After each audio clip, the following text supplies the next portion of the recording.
Hey there, everybody. Remember to smash that subscribe button and ring the notification bell so you don't miss a single video. I'm Brian, and this is my channel, your go-to place for extraordinary real-life stories captured on camera.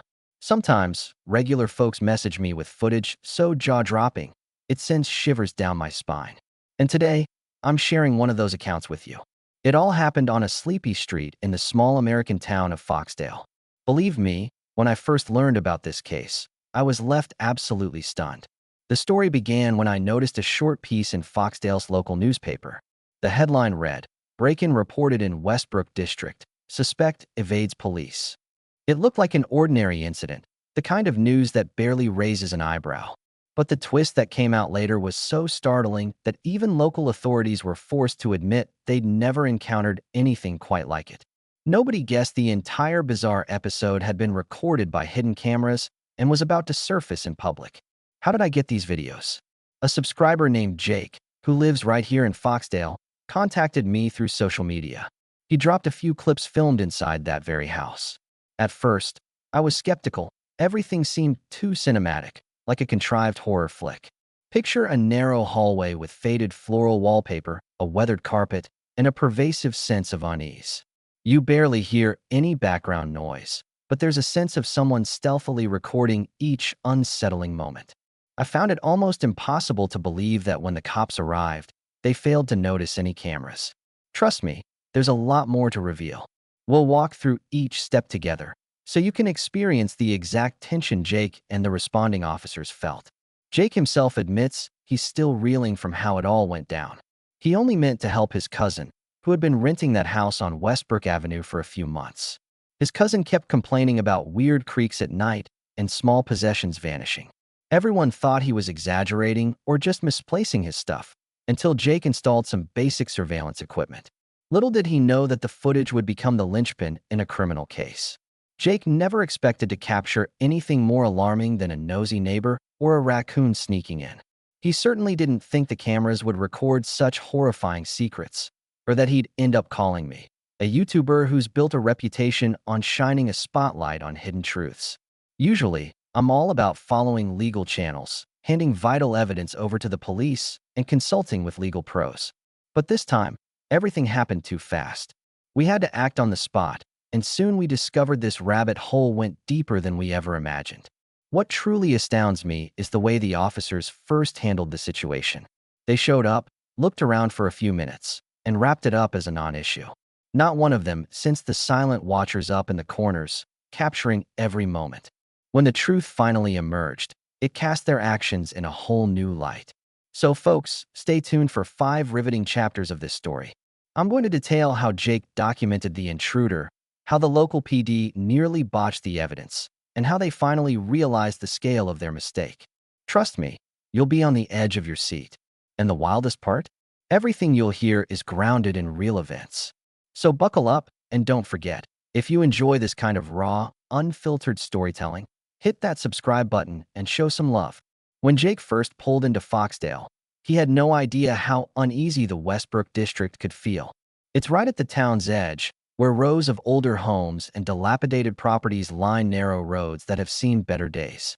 Though Foxdale is called a city, Westbrook feels downright rural. People keep vegetable gardens, some even own chickens, and neighbors gather on stoops at sunset. But whenever trouble stirs, everyone clams up and pretends they saw nothing. Jake's cousin, Matt, was renting a rundown house on Westbrook Avenue, a place locals whispered about behind closed doors. Years earlier, a man named Dennis Hopper lived there and was rumored to be both a heavy drinker and dangerously short-tempered. Word on the street was that his wife vanished under suspicious circumstances. Then he, too, disappeared soon after. With the taxes unpaid, the house sat empty for a while. Then an outside investor bought it cheaply and rented it out. Matt had come looking for an affordable place and snagged the lease without giving the rumors much weight. At first, the neighborhood seemed cautiously optimistic about a new resident. But not long after settling in, Matt started noticing strange occurrences. Personal items began to vanish. Keys, electronics chargers, even his favorite sweatshirt. None of the locks were broken, and the windows all appeared intact. The neighbors shrugged, claiming to know nothing. Meanwhile, Westbrook itself was awash in low-level crime.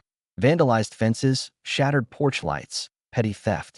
Most folks had stopped calling the police because response times were slow at best. Matt confided in Jake. It wasn't just missing stuff that bothered him.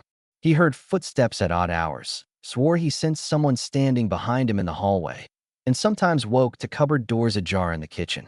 Hoping to reassure Matt and maybe catch the culprit, Jake set up two small, no-frills surveillance cameras left over from a class project.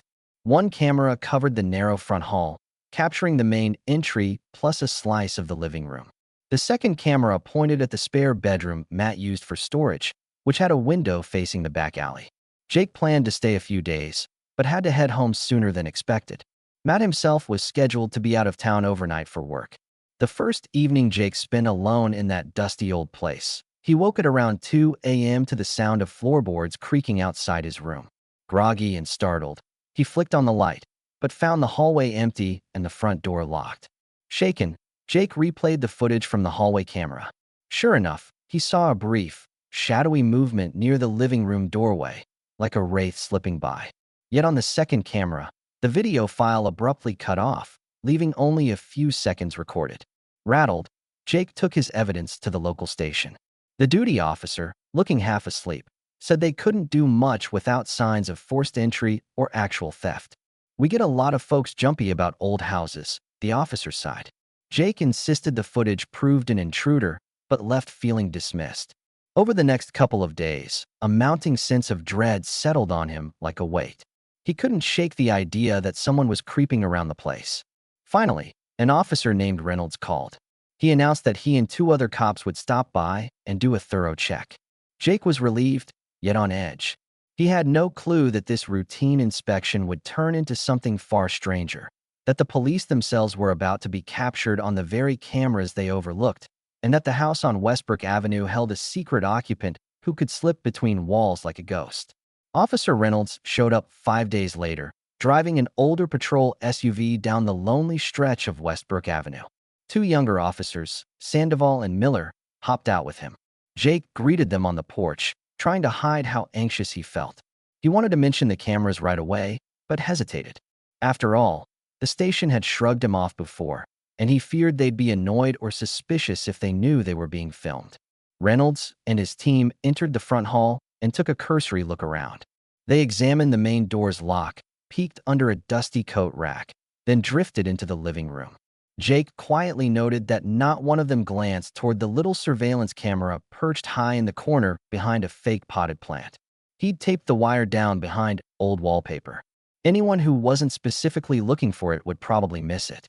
The officers pressed on into the spare bedroom, rummaging through boxes of Matt's old textbooks, winter jackets, and random knickknacks. At one point, Miller muttered, "It's just a junk room. Doubt anyone's hiding here." Reynolds nodded in agreement, looking bored. The old house clearly didn't match whatever adrenaline-fueled scenarios they might have imagined. Finally, they climbed a narrow staircase to the attic, which was stuffed with dusty cardboard boxes and antique furniture left by previous owners. Jake stayed behind, partly because there wasn't much space up there. From below, he overheard an exchange that sent a chill down his spine. Sandoval called out, "Feels like there's a draft coming from that corner," and Reynolds answered, "Probably a busted vent or a crack in the roof." Nothing to report. They soon descended the stairs, concluding their inspection with a resigned shrug. "We didn't see any signs of forced entry," Reynolds said. "If you notice anything else, let us know." Disappointed, Jake watched them leave. Yet what none of them realized was that the hidden cameras had captured more than the officers suspected. Later that night, reviewing the footage, Jake spotted something hair-raising. After the cops headed to the attic, the camera in the living room recorded a shadow emerging from behind a heavy bookcase. A tall figure in dark clothes and a hood came into partial view, then retreated into a narrow gap near the wall. In those few seconds, Jake glimpsed a pale face. The intruder paused and glanced toward the front of the house, as if listening for voices. Then, with unsettling calm, he slipped back into the gap, vanishing again. Shaken, Jake replayed the clip over and over. This person was definitely real and had nearly been in the same room as the officers just moments before. More alarming was that the figure seemed aware of the police visit, but not particularly fazed. Realizing the gravity of the situation, Jake tried calling Reynolds' station cell, but couldn't get through. He left a message, urging the officer to return ASAP because he had new video proof of a trespasser. Night fell, and Jake stayed in the house by himself, mind racing. That was when he got in touch with me, Brian. Though I'm just a YouTuber, my channel's focus on weird or unexplained cases has forged a network of helpful contacts. Jake emailed me the footage, and I watched it in real time, horrified to see how coolly the intruder moved. The figure's posture suggested he'd been around for a while, as if the home was his territory. Something about it felt more than just criminal. It felt obsessive, unhinged. I urged Jake to stay safe and offered to help him get the word out if the police continued ignoring him. Over the next few hours, we exchanged frantic texts. Jake tried to remain calm, but around midnight he heard footsteps again. He raced to the hallway, flipping lights on, but saw nothing. On the camera feed, though, he caught a glimpse of that same figure slinking past the kitchen.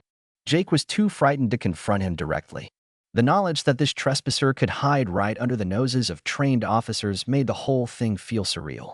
Then, as if triggered by some internal alarm, the intruder vanished for the rest of the night. Exhausted and on edge, Jake dozed off near dawn. When he woke, he found no immediate clues, but he knew it was only a matter of time before the stranger appeared again. One thing was clear: he had to push the police harder, or find a new way to expose this lurking danger.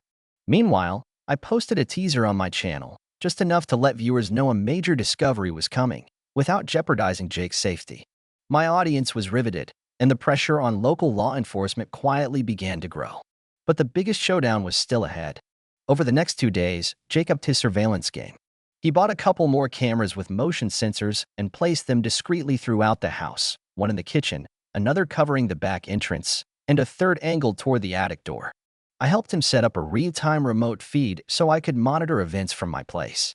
If anything suspicious happened, we'd have live footage and immediate proof.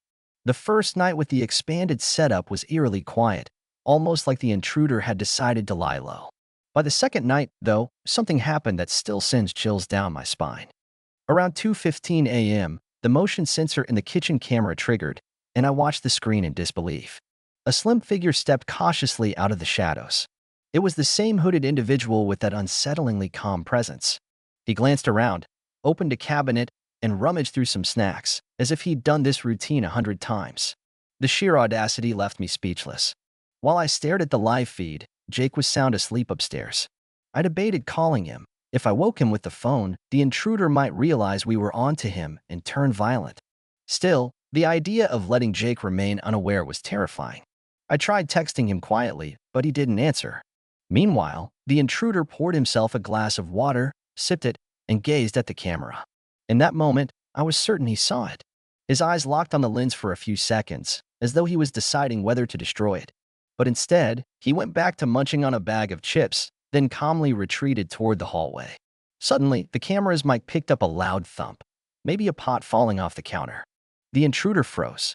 Lights flicked on upstairs, and Jake's voice echoed, "Who's there?" The figure darted out of frame, presumably deeper into the house. Jake came downstairs, half-dressed and clearly rattled. I could only watch as he moved from room to room, searching for any sign of forced entry. The cameras showed no immediate sign of the hooded man. It was as though he'd vanished into thin air. Early that morning, Jake reviewed the footage, his hands trembling.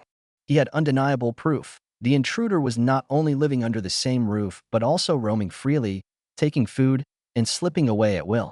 Jake tried again to reach Officer Reynolds, but still got nothing but voicemail.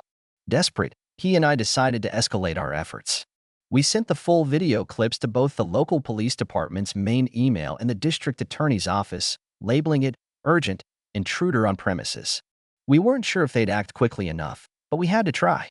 I also posted an anonymous snippet online. No house address, no names, just raw footage of the hooded figure creeping around a suburban kitchen at night. It went viral among my subscribers, sparking outrage in the comments. People questioned why the cops weren't responding and urged Jake to get out of that house immediately. He almost did, but there was one complication. His new job assignment had him stationed in Foxdale for another month, and he couldn't just break the lease. He also worried that if he ran, the intruder might follow him or slip away to terrorize someone else. So he chose to stay and gather more evidence, hoping a full-scale police response was inevitable. By now, I felt morally bound to do more. So I packed my filming gear and hopped in my car, heading straight to Foxdale. If this mysterious occupant was truly that brazen, I wanted to be there in person. Jake and I organized a plan with two local friends who offered to assist, just in case things got dangerous. Our main goal: catch the intruder in real time and call the authorities with proof that couldn't be ignored. It was risky, but we had run out of safe options. Little did we know, the confrontation waiting for us would be more terrifying than any of us bargained for. The footage we'd captured so far was disturbing enough, but it was nothing compared to the live encounter that was about to unfold in those dark corridors. In a matter of hours, our hidden guest would finally come face to face with more than just a camera lens, forcing the entire situation to a dramatic head. I arrived in Foxdale in the late afternoon, met Jake at a local coffee shop, and from there we headed straight to the house. Our friends, Adam and Troy, had already set up in separate rooms, phones in hand and cameras rolling. We agreed that if our hidden visitors showed up, we'd dial 911 on the spot. None of us trusted the slow response from the local station any longer. The hours dragged on, each creak in the old house making my nerves spike. Then, right around 11 at night, a motion alert popped up on my phone. Something was moving near the attic stairs. Adam quietly motioned for us to spread out. Hard hammering, I took position by the kitchen doorway. The place felt oppressively still, as though it was holding its breath along with us. Suddenly, a loud clatter echoed from the back staircase. Troy had bumped into a broom. That one jarring sound was enough to flush out the intruder. A tall figure bolted down the steps, nearly colliding with Troy before racing into the hallway. Jake and I rushed in, only to be shoved aside as the man barreled past us. Adam tried to stop him near the living room, but was thrown into a bookshelf.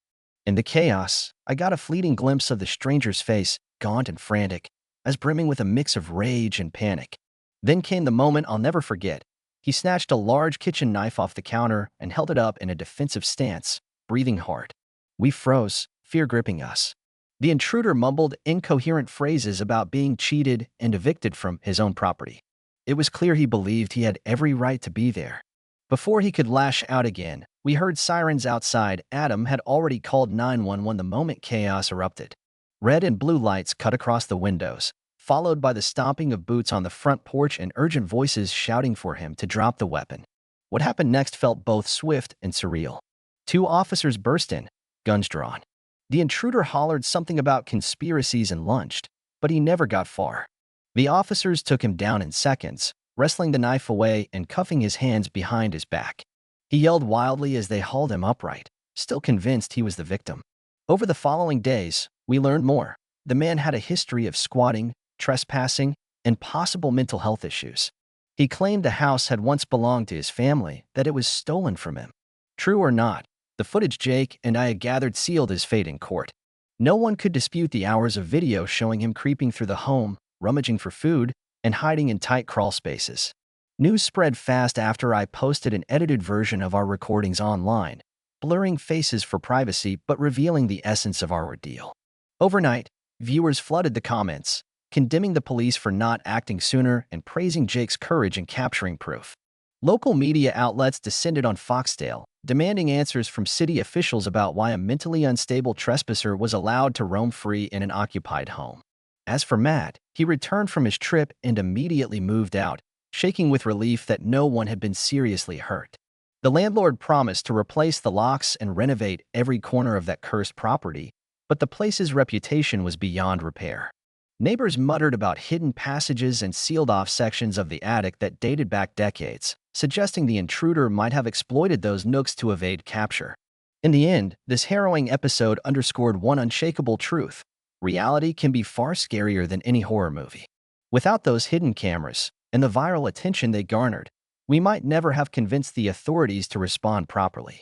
It's a testament to trusting your gut and taking action when something feels off, even if people call you paranoid. Thank you for sticking with me through all 5 chapters of this twisted saga. If you found it gripping, make sure to subscribe to my channel, drop a like, and leave a comment.